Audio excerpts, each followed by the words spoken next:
افغانستان سے خبر آپ کو دیں، ننگرہار میں افغان حکام کا کہنا ہے اس ہفتے پشاور کے بارڈر تورخم کے راستے پاکستان سے کل 80 افغانوں کو ڈیپورٹ کیا گیا۔ ان کی رجسٹریشن تورخم کی پناہ گزین مرکز کیمپ میں کی گئی تھی۔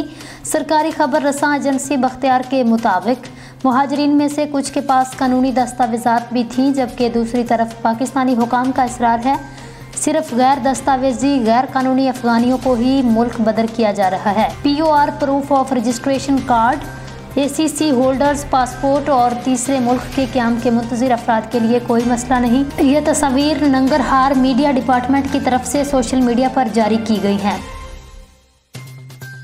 ڈسٹرکٹ ٹریفک آفیسر طارق شفیع نے ہمراہ فوکل پرسن عبدالغفور چوہان شاندار چوک، مین بازار، تحصیل روڈ آگاہی واک کی اور پمفلٹ تقسیم کیے۔ IG پنجاب ڈاکٹر عثمان انور کے vision, additional IG Punjab Mirza Farhan Baig کے احکامات، district police officer Tariq Aziz Sandhu کی خصوصی ہدایت پر DSP ٹریفک طارق شفیع ہمراہ police staff, sub inspector Muhammad Akhtar اور فوکل پرسن عبدالغفور چوہان نے آگاہی واک کے دوران ڈرائیور حضرات اور موٹر سائیکل سواروں کو ہیلمٹ کے بارے میں بتایا، ساتھ ہی پمفلٹ بھی تقسیم کیے۔ یاد رہے، اسکولوں کالجوں ٹریفک کے بارے میں لیکچر دینے سے کافی کنٹرول ہوا اور ساتھ ہی جگہ جگہ پارکنگ نہ ہونے کی وجہ سے بازار آمد و رفت میں کافی لوگوں کو آسانی پیدا ہوئی۔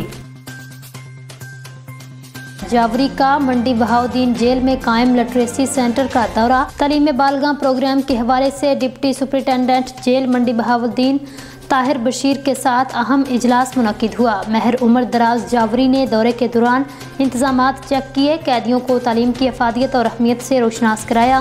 انہوں نے کہا، تعلیم ہمیں مشاورتی اقدار سکھاتی ہے، تعلیم کے حصول سے شعوری سطح بلند ہوتی ہے جس سے اپنی اور دوسروں کی بہترین کردار سازی کی جا سکتی ہے۔ مزید کہا، سماجی ترقی کے اہداف کا حصول NCHD کا مشن ہے۔ انہوں نے تعلیم بالغاں پروگرام کا تفصیلی معائنہ کیا، قیدیوں کی توجہ تعلیم کے حصول پر دلوائی۔ Deputy director national commission for human development Sargodha Mahir Umar دراز جاوری کے ساتھ فیلڈ آفیسر رانا مزمل بھی موجود تھے۔ جاوید اختر تحصیل رپورٹر پھالیا سے رپورٹ کر رہے تھے۔